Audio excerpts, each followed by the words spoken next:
have with us Kamanasish Sen. He's the Superintendent of Police of West Bengal, and he's PGP 2011.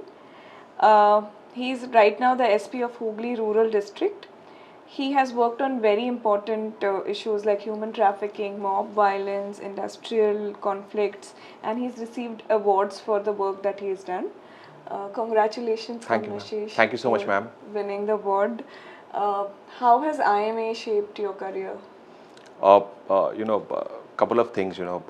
First of all, being an alum from IIMA Ahmedabad itself is it's a huge responsibility, because many a times in the work, in fact, they expect you to do a thing which is disorganized. They expect you to bring a sense into it just because you are from IIM Ahmedabad.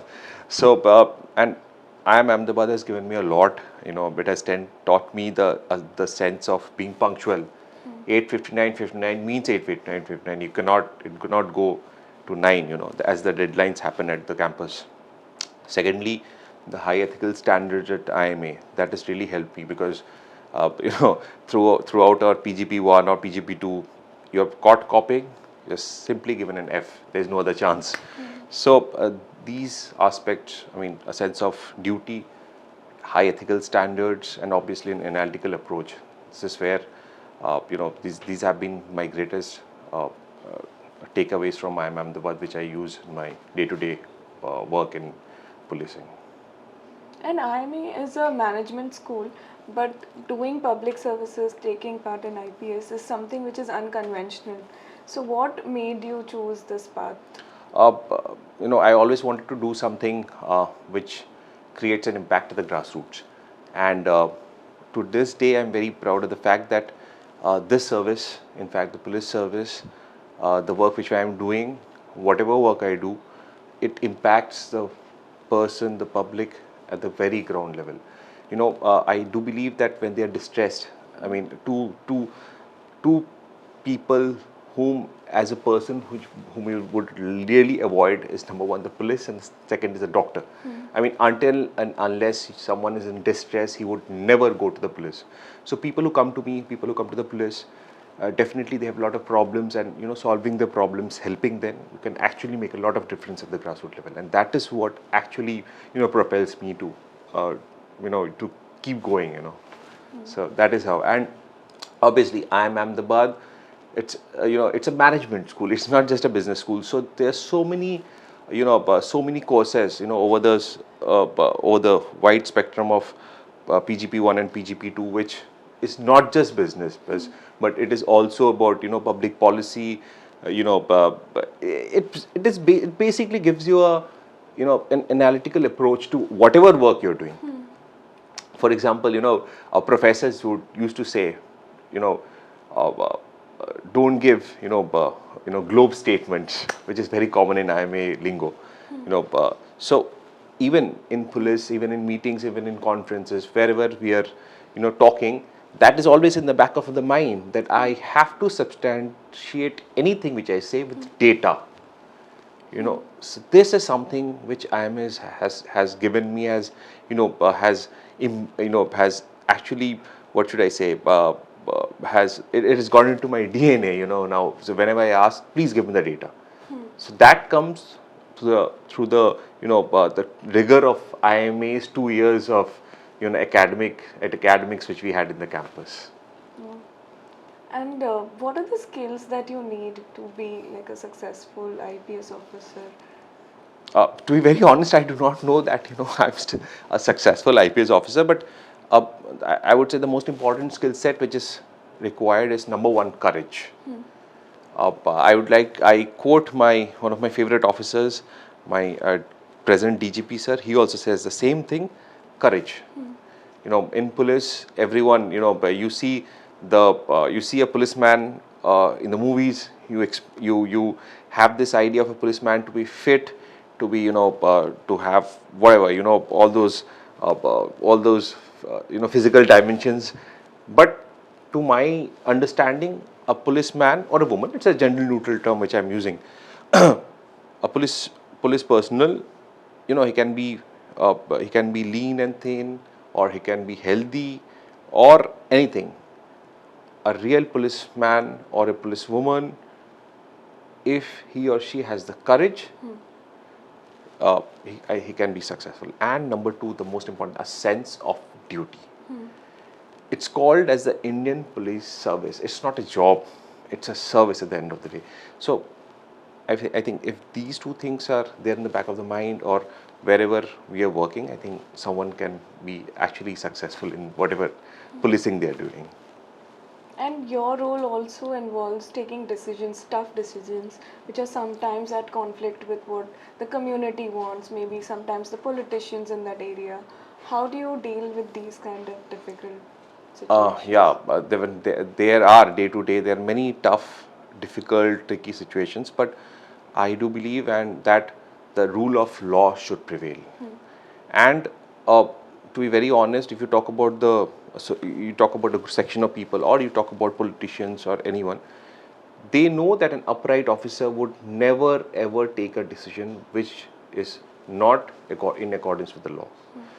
All it requires to is a persuasion on your part to make them explain that at the end of the day this is for the benefit of the public.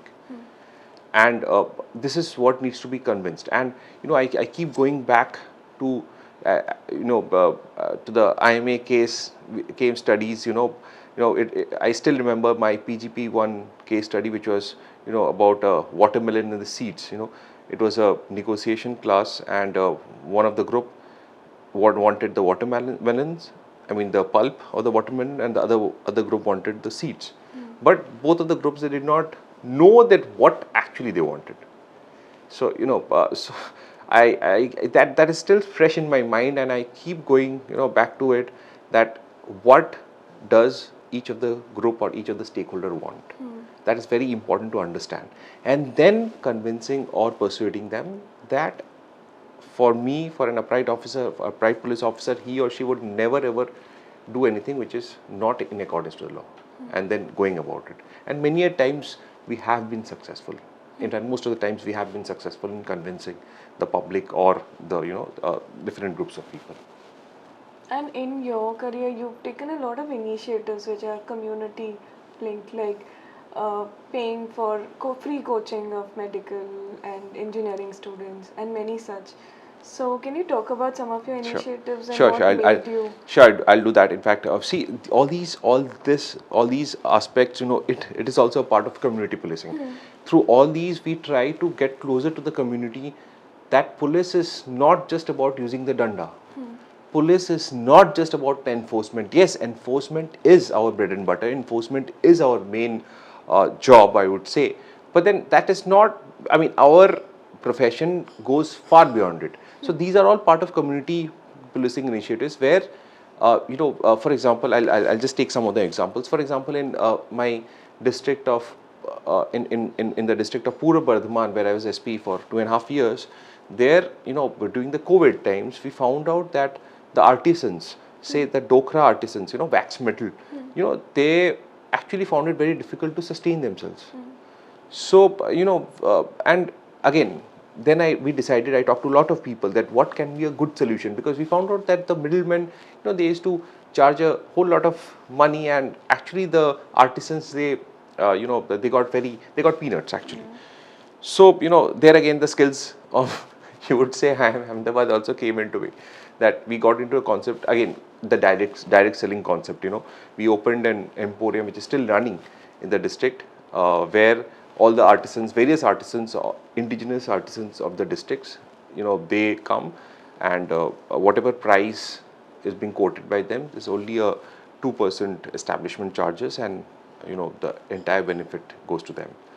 So this was thought and done, and I mean implemented for the benefit of these the indigenous artisans of the district. Then recently, of late, a particular subdivision called Arambagh is a subdivision in West Bengal, in rural West Bengal.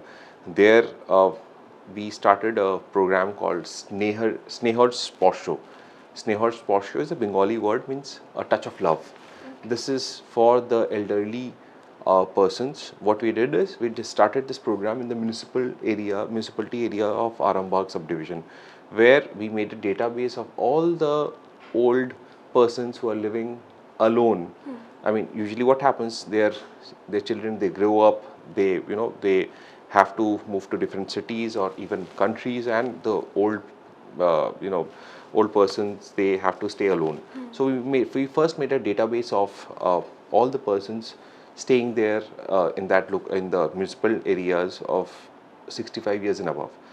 Then we made a program where there's a continuous touch with them by the police once a week, once a month, on their birthdays, for any health emergencies, any other issues where we can help. We are in constant touch with them. And recently during the Durga Puja, which is the most important festival in Bengal, we made it a point to take them out and show them the Durga Puja in two buses we took them out, and they're very happy. We showed them various Durga Puja pandals, pandal hopping, and so this is like getting in touch and being in touch with the elderly persons, because they also need our support. This has been second. Then there are a couple of other things. For example, when I went to Bardhaman town, I wanted to play tennis. So I saw that there's no tennis court in Bardhaman town. We thought that let's make a tennis court. So we made a tennis court, and when we made a tennis court, we asked ourselves, that why can't we make it open to the public?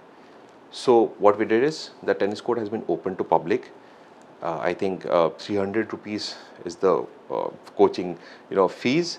There are 2 coaches, around 70 to 80 kids. They learn tennis, and whatever the fees comes out of the from that, it has been given for the coaches and for the maintenance of the court. So this is another thing. Similarly thing we had started for volleyball. So creating avenues where we can engage with the public in a constructive, in a very positive, constructive way. So I would say these are all part of policing which we have been doing, and hopefully will be able to do in the future, in fact. So this is a very different, for me to hear about policing, which involves so many touch points and getting in touch with the community and knowing them. So is that how you look at policing, like your conception of policing? Yeah, I mean, why not? Why not? Because as I told, that it's not just about enforcement.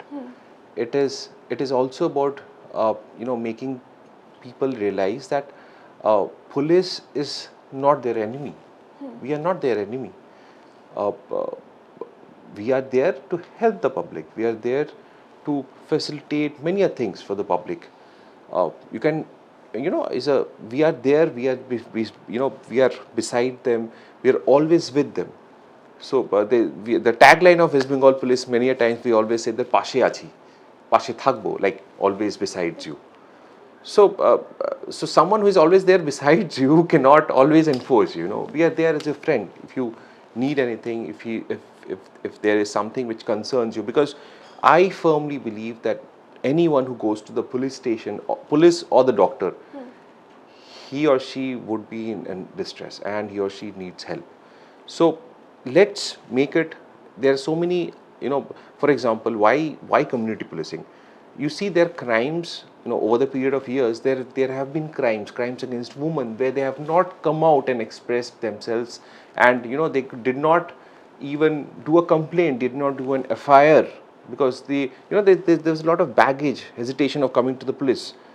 So that image, it needs to be shedded out.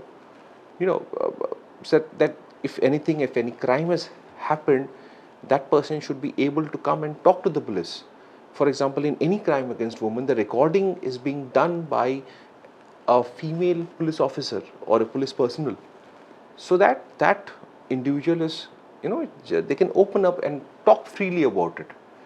Because only when they come, they report a crime to us, only then we can go to the crux of it and solve it. So for all these initiatives, all these community policing initiatives, we try, and we have been trying to do, and we will continue to do that, so that we come even closer to the public. And I do hope that the public, the people, they also realize that we are doing it with some amount of sincerity to for the betterment of the society itself. Because some of the programs which we have done, people, I mean, it was the great satisfaction which I had in seeing the faces of the parents, when they used to bring their kids for the coaching. And I many times I got a very positive feedback from them. I talked with them, how do you feel? They're extremely happy. 70-80 kids. We had to close down the coach. We said, like, we cannot manage beyond a batch, like 3 or 4 batches, you understand? So they're disappointed. Sir, please do one more court. So because there are many constraints, space constraint and everything, but the kind of feedback which we got was tremendous. So I do hope that we continue doing such activities which actually benefit the public. You implemented the drone monitoring system that won the award. Yeah. Also. Yeah. Can you talk about that and Okay. other? Okay. Yeah. Sure. What happened? This was way back in 2021. So this particular assembly constituency where this was implemented, the Sundarbans, if you have Yes. Sundarbans, it was in that jurisdiction. So the entire jurisdiction were a group of islands. These were a group of islands which were there, and a typical movement of police from one place to another would take around 2 to 3 hours. There were no 4-wheelers there in the island, so the police had to move in 2-wheelers or at max 3-wheelers. So during elections, there's a lot of vigil around, and there are complaints which you have to address. And they had these areas in 2021. They had some incidents of violence which were reported. So it was, we thought that what could be done to to improve the vigilance and to add more deterrence to the criminals. So that time, so we started with the testing of drones, because that time, nowadays, nowadays you have the flight time of the drone has increased tremendously. But during that time, the flight times were, there were a lot of constraints, like beyond 30 minutes. It was very hard getting the flight time of the drones. So what we did is we selected there were 9 islands, I still remember. So we had selected places, which we called as vulnerable places, where there were sporadic incidents, and we chose the places from where we would fly the drone and we would have an aerial view. Now, flight time was a constraint. What to do? So we got a huge lot of backup batteries with us. So, and we have from different parts of the day, from 9 different places, we had 9 drones running, and all the live feed was going into a cloud, which was a secured server, and we accessed all those live footages sitting in our control rooms around 75 kilometers away. So this was the first time it was done as an experiment. I was not very sure. We did a couple of testing and everything, but we are not very sure how this would go. But it went on somehow. We were lucky, and it went on very well. There was not a single incident which happened, because there was a lot of deterrence also. We were the drone testing and everything. So public and all, they were very curious what is going on. So when they got to know that this is how vigilance would be, will be maintained, will be kept on the D-Day. So there was, apart from monitoring, there's a lot of deterrence also effect which happened. So we were lucky that nothing happened. And recently, there was this drone project on drones. It was taken in National Police Mission as a project. So recently a paper has also been published. It's there in the MHA website. So we have there was a team, and I was also part of the team, and we did a research and everything, and the paper has also been published. It happened 2 months back. So it's there in the MHA website. You can go and. And is it used now routinely for? Yeah. It is. It's being used not just in elections, but lot of other, for many other law and order arrangements and everything. Now it has become a regular feature now in our bandobast, law and order, many other activities of the police. What advice would you give to somebody who wants to make a mark in public service sector? Okay, okay. Advice for folks at IIMA? Yeah, for students, for For anyone students, who's okay. watching the First, not my advice, but some one thing which they should really, consider is that not getting envy of your batchmates when you see their vacation photos in Instagram, because you have, that becomes very difficult, I mean, okay, jokes apart, but what I want to say is that anyone who intends to wants to make a career in public service, I would say that apart from clearing the exams and everything, he should be he or she should be should keep in mind that this is not a job. This is a service. Number one. Number two, for example, a police officer. If someone joins the police service, Section 22 of the Police Act says that a police officer is always on duty. So there are no fixed timings. Uh, you should be prepared for that mentally. There's a lot of challenges. I understand the challenges are there in corporate, in any field, in fact. But here the challenges are such that lives are at stake. Human lives are at stake. So that needs to be, that also needs to be kept in mind. And but rest, end of it, it's a nice journey. And at the end of the day, whatever happens, a good day, bad day, uh, uh, when you go to bed, there's something in the mind that yes, today at least I have done good for at least two persons whom I don't even know, whom I don't even have a connection. For example, people from all walks of life, they come to meet me, traveling 3 hours, 4 hours in the district. Districts are very huge in my state, so they travel through trains 2 hours, 3 hours to come and meet the SP. So at least I and many of the SPs, we have an open door policy. Like, you do not need a prior appointment to meet me. I am there in my office. I am there in my chamber. If I'm in a meeting or something, someone has to wait. Otherwise, whatever it is, if I'm in the office, he or she has a right, and I do meet that person, even if I'm not able to, solve his problem, his or her problem 100%. But I do believe that if someone has come to meet you from so far, for some point of distress, he or she has a right to meet me. So at the end of the day, there's a lot of satisfaction that at least I've been able to solve someone's problem, help someone, impact someone's life completely, for whom I don't even have any connection. I don't even know. So that is there. So What do you want to achieve personally, professionally? personally, after tomorrow, I want to achieve that. I've been so great. I mean, I'm so grateful to IIM Ahmedabad for honoring me with the Young Alumni Award. Makes me feel young at heart, at least. So next is, I would definitely love to get the Distinguished Alumnus Award from IIM Ahmedabad. Okay, jokes apart.